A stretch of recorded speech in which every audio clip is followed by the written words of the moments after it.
তাহলে তাওরাত ইনজিল জবুর নাই কেন, কোরআন আছে কেন, কিয়ামত পর্যন্ত থাকবে কেন, এই কেনটা বোঝা দরকার। বলুন, তাওরাত ইনজিল জবুর আসমানি কিতাব নাই কেন, কোরআন আছে কেন, কেনটা জানা দরকার নেই। তাওরাত ইনজিল জবুর নাজিল হওয়ার পরে কোনো কিতাব আল্লাহ কিন্তু লিখিত আকারেও পাঠাইছেন। মুসা নবী মাথাত করে কিতাব লইয়া গেছিল। এই কিতাবগুলি আসমানি কিতাব নাই কেন, বলে এই কিতাবগুলির কোথাও আল্লাহ এই কথা বলে নাই যে নাজিল করছি আমি, হেফাজত আমি করব। বলছিল?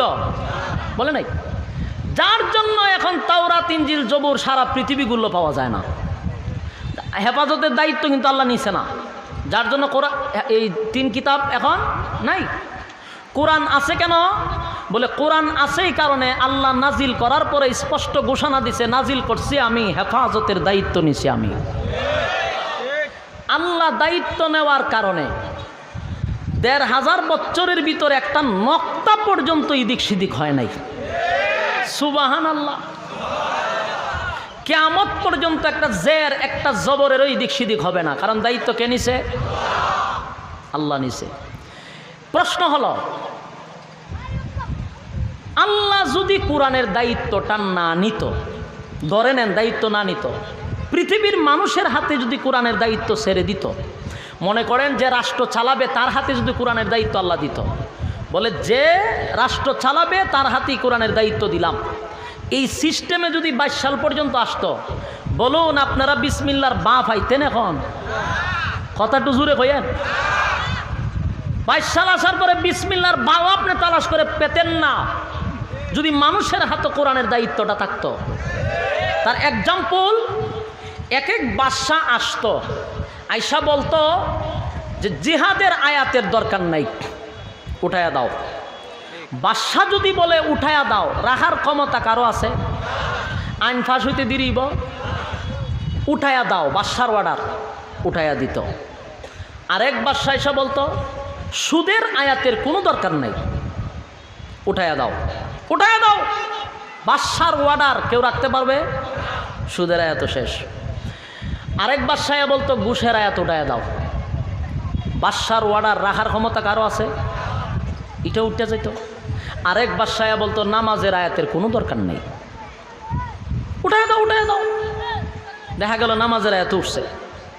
কিছুদিন পরে আরেক বাদশাহ বলতো পর্দার আয়াতেরও দরকার নেই, যেহেতু আমাদের দেশে এখন পর্দা নিয়ে পোশাকের স্বাধীনতার জন্য কিন্তু আন্দোলন হয়। আন্দোলনের বক্তব্য দেওয়ার সময় বলে আমাদের দাদিরা ব্লাউজ পরছেন, আমরা কেন পরব? এরকম আন্দোলন দেখছেন না আপনারা? আন্দোলন কি করে? দাদিরা ব্লাউজ পরছেন, আমরাও পরব না। আমার প্রশ্ন হলো, তোরে কেডা কইছে ব্লাউজ পরতে? আপনারা এই মনতলা বাজারে কুত্তা আসেনি? কোনো সময় ফ্যান পরতে দেখছেন? কুত্তিয়ে ব্লাউজ পরতে দেখছেন? তো কুত্তা কুত্তির ব্লাউজ নাই, ফ্যান নাই, এরা কি আন্দোলন করে পোশাকের স্বাধীনতা দেন? আন্দোলন করছে কুত্তায় যে পোশাকের স্বাধীনতা দেন, কারণ এমনি তো ল্যাংটা, তোর আবার পোশাকের স্বাধীনতা কি?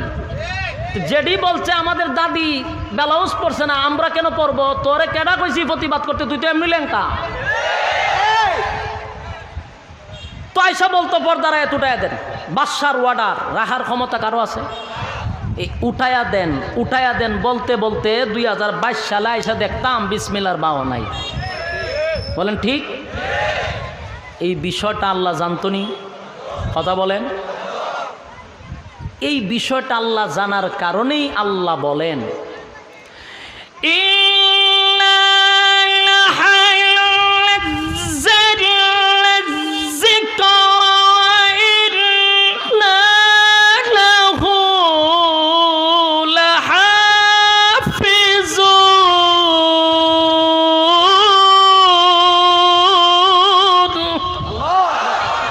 নাজিল করছি আমি, হেফাজত করবো আমি। সুবহানাল্লাহ।